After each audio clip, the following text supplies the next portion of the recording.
오늘 이 집은 아주 경사스러운 날입니다. 부모로서 주어진 숙제를 잘 끝내고 홀가분하게 돌아온 이 부부가 그 주인공이지요. 아유 이제 진짜 속이 시원하시겠어. 막내딸까지 치웠으니.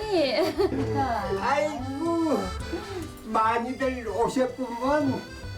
오늘 우리 집 경사를 맞아 저 이 사람도 경사스러운 소식 하나를 더 들리려고 합니다. 아이 뭐해? 왜 들어오지 않고? 아, 이래서 인생은 반전의 연속이라 했던가요? 막내 손녀가 결혼한 오늘 저도 새 출발을 할까 합니다. 남은 이제 이 사람과 함께 행복하게 잘 살아보겠습니다. 좋은 날 며느리 뒷목 잡으며 등장한 젊은 시어머니. 아 며느리 얘기 많이 들었어. 잘해봐. 이 너무 갑자기 놀라서.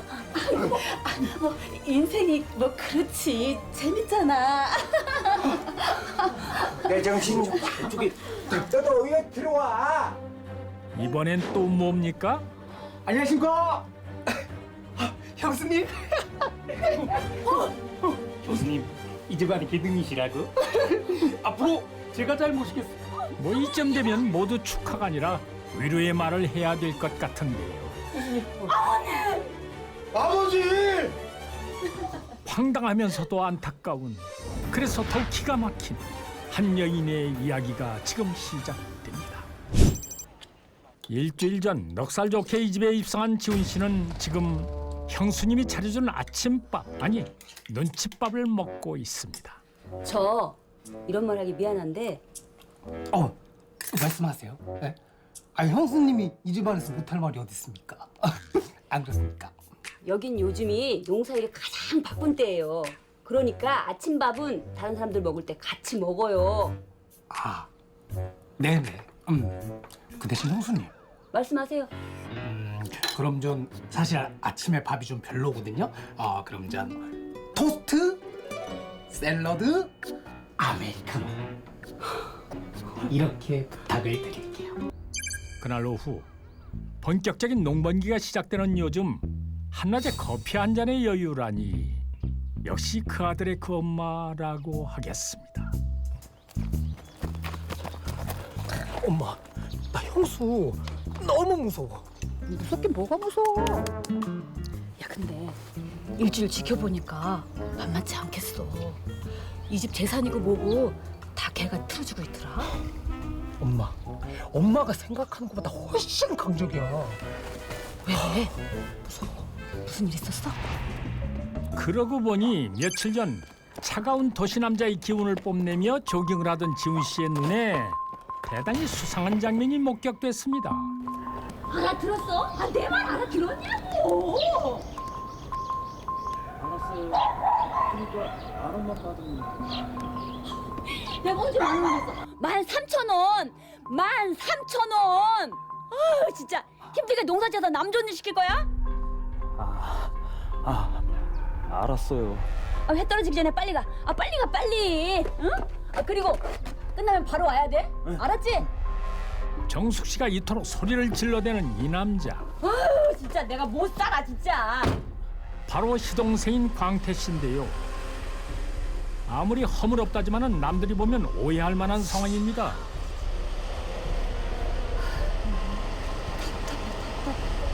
이날 지훈 씨가 본 또 다른 장면. 다들 먹고 살자고 하는데 한잔 하세요. 아이, 우리는 좋지만 이러면 안 될 텐데. 아, 참. 보세요. 해도 다 떨어졌는데 이렇게 좋은 날 술 한 잔도 없이 무슨 맛에 살아요. 자, 아내와 달리 느긋하고 여유로운 광식 씨. 하지만 그의 여유도 아내 앞에서는 아무 소용이 없습니다. 이놈의 영감 진짜? 아니 좀 있으면 해 떨어질 텐데 저 벗은 다 누가 갈 거야?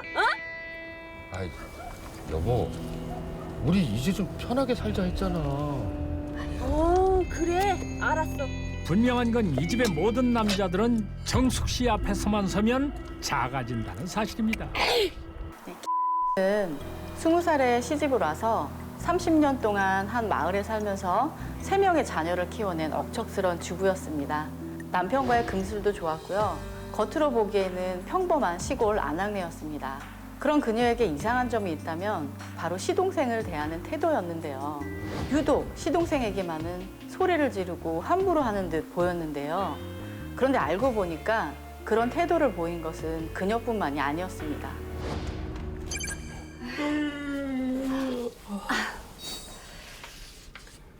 여보,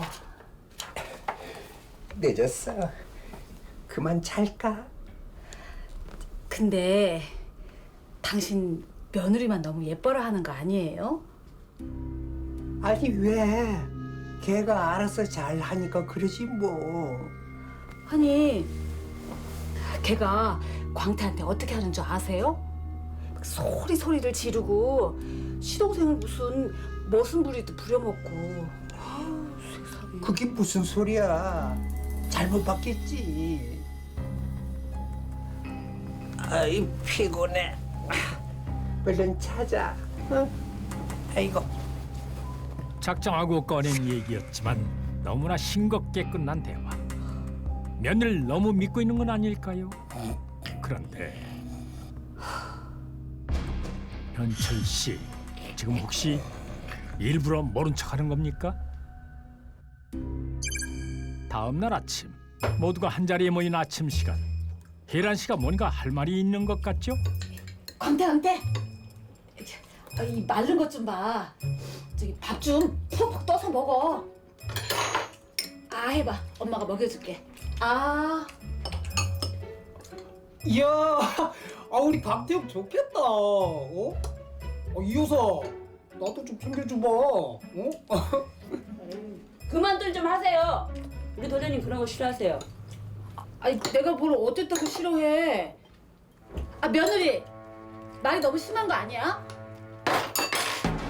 그만들 해. 야, 다 먹었으면 나가. 어? 빨리 나가. 그런데 식구들 모두 광태 씨한테 유독 까칠한 것 같습니다. 괜히 혜란 씨만 민망해진 상황. 다들 너무들 하시네 정말. 무슨 상황이야? 지금 우리 엄마 무시하는 거예요? 에이씨. 이들에겐 뭔가 숨겨진 사연이 있는 듯한데요. 그리고 며칠 후 얘는 어디 간 거야? 야, 그동안 혜란 씨 모자의 심증이 확증이 되는 사건이 발생합니다.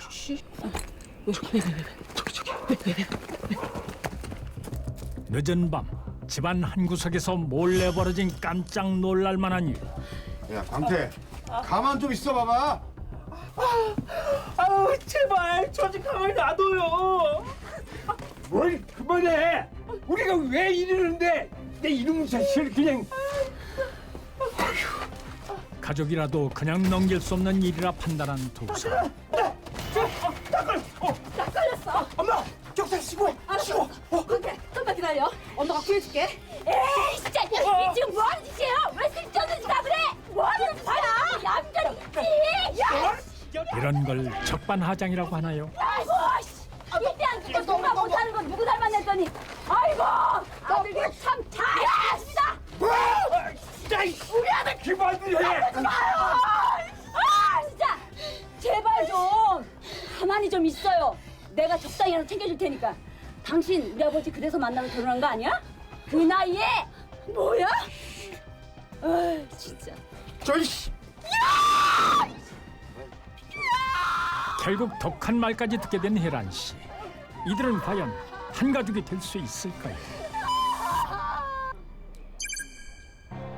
시간이 이야기를 하지만 요즘 지훈 씨는 집에 들어가는 게 쉽지 않습니다. 서로 다른 환경에서 살던 사람들이 뒤늦게 한 가족이 되는 건 어렵지만 그렇다고 포기할 수도 없는 노릇이지요. 엄마 다녀왔습니다. 이날 외출해서 돌아온 지훈 씨는 마당에서 뜻밖의 모습을 보게 됩니다. 저 양반이 왜 저기서 잠을 자고 그러냐? 참, 우리 엄마. 아유, 형수. 형수 일어나봐요. 형수. 아유 형수 일어나. 마치 잠을 자는 듯 누워있는 정숙 씨. 그런데 뭔가 이상했습니다. 어느 날 가 집앞 마당에서 숨진 채로 발견되면서 한적한 시골 마을에 한바탕 난리가 났습니다. 발견 당시 는 일자로 반듯하게 누워 있었고 얼굴에는 상처 하나 없이 깨끗했는데요. 경찰은 처음에 음식물이 목에 걸려 기도가 막혀서 사망한 것으로 보고 단순 변사 처리를 하려고 했었는데요. 하지만 정확한 사망 원인을 찾기 위해서 부검을 실시한 결과 충격적인 사실이 밝혀지게 됩니다. 정숙 씨의 죽음은 부검 결과가 나오며 새로운 국면을 맞이하게 됩니다. 저기 드릴 말씀이 있습니다. 뚜렷한 외상도 어떤 사고의 흔적도 없었던 사건. 그런데 박정숙 씨 타살됐습니다. 아버지. 그게 무슨 말씀입니까? 변사라고 했잖아요. 이 대퇴부 쪽 골반이 완전히 으스러져서 골절이 되면서 그게 사망 원인이 된 것 같습니다. 그럼 범인은 누구예요? 그래서 힘드시겠지만 수사 협조 좀 부탁드리겠습니다. 우선 사건 당일 알리바이부터 확인을 좀. 사건이 있던 그날도 여느 때와 크게 다르지 않은 평범한 하루였습니다.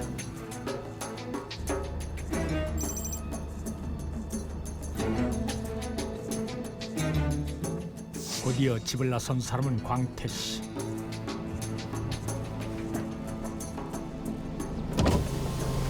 광태, 운전 조심하고 물건값 잘 받고.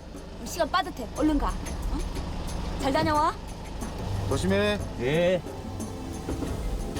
이날 오전 가장 마지막으로 집을 나온 건 지훈 씨. 시내에 점심 약속이 있었기 때문인데요. 금방 가.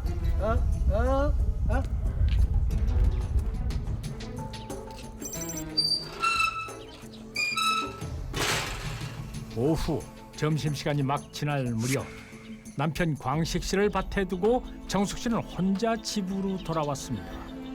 그때부터 집에는 정숙 씨 혼자뿐이었습니다. 그렇게 몇 시간이 흐른 후 식구들 중에서 제일 먼저 집으로 돌아온 사람은 지훈 씨. 그리고 잠시 후 형수 일어나봐요. 마당에서 사망한 정숙 씨가 발견됐던 것입니다. 곧바로 타살 의혹에 대한 수사에 들어간 경찰. 하지만 수사는 이내 고착 상태에 빠졌습니다.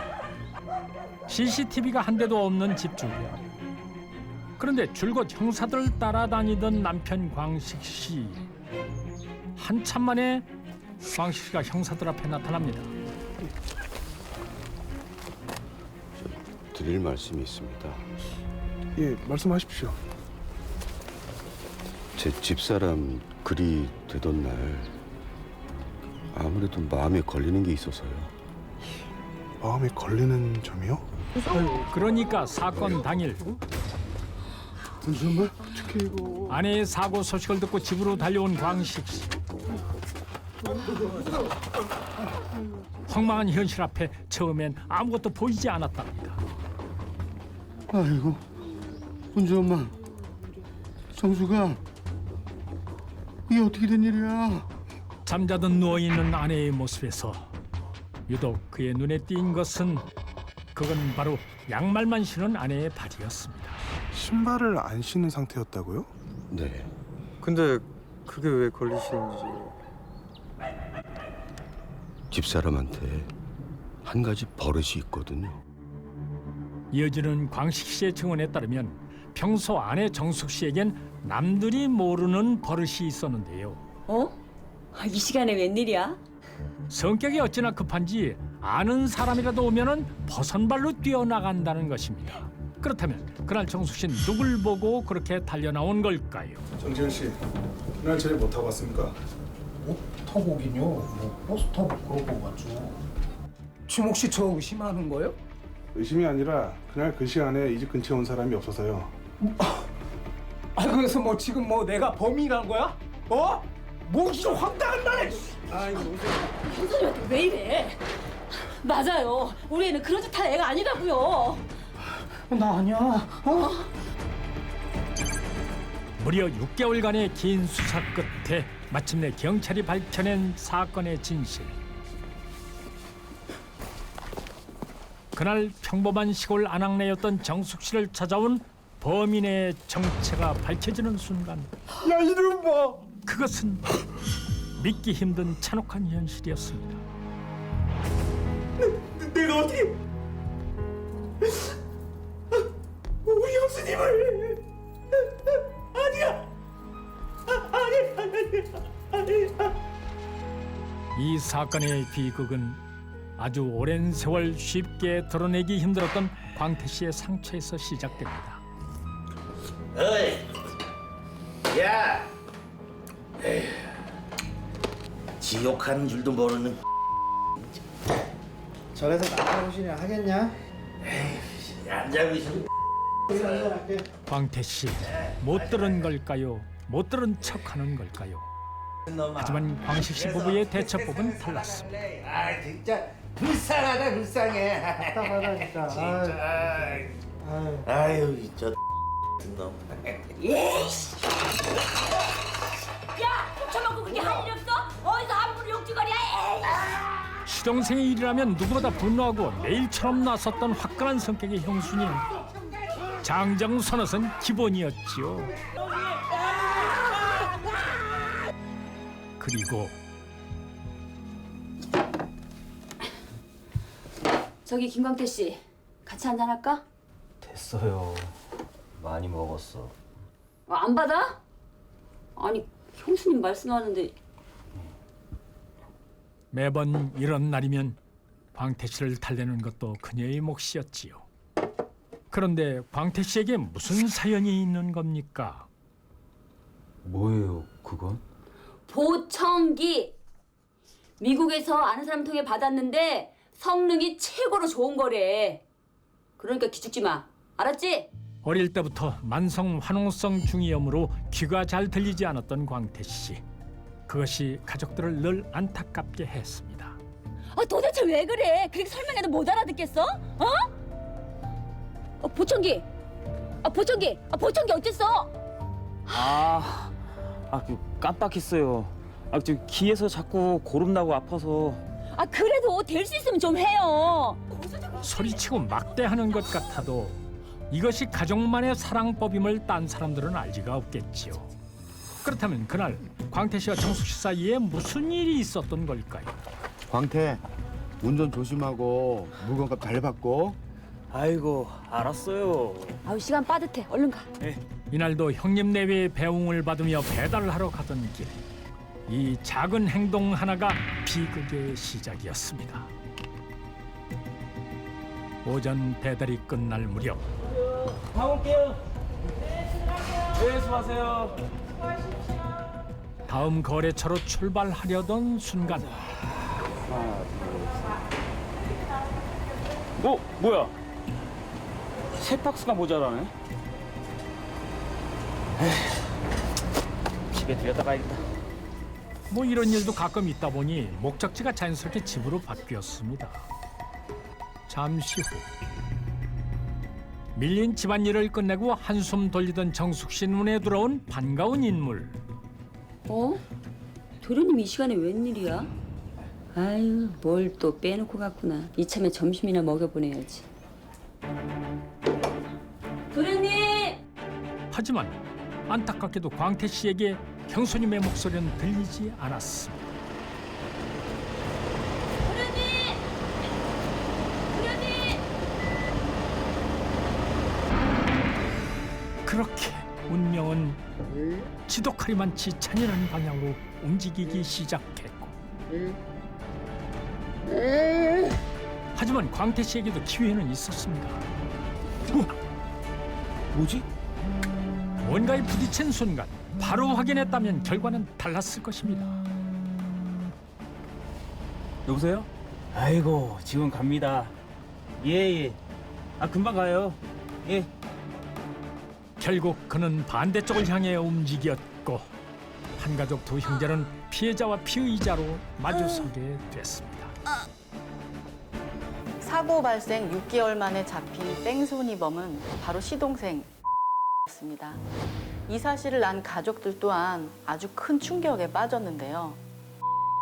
경찰 조사에서도 자신의 1톤 트럭이 후진을 한 것은 맞지만 피해자인 형수를 친 사실 자체는 전혀 인식하지 못했다고 주장했습니다.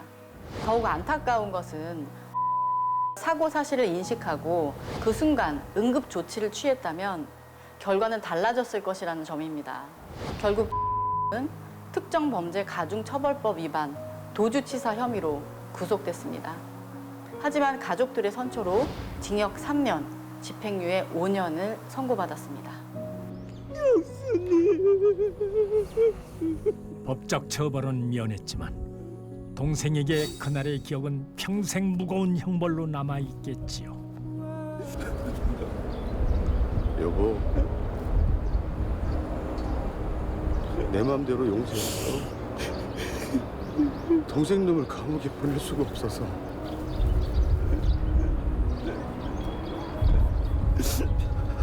고생만 시키고 미안하고 고마워.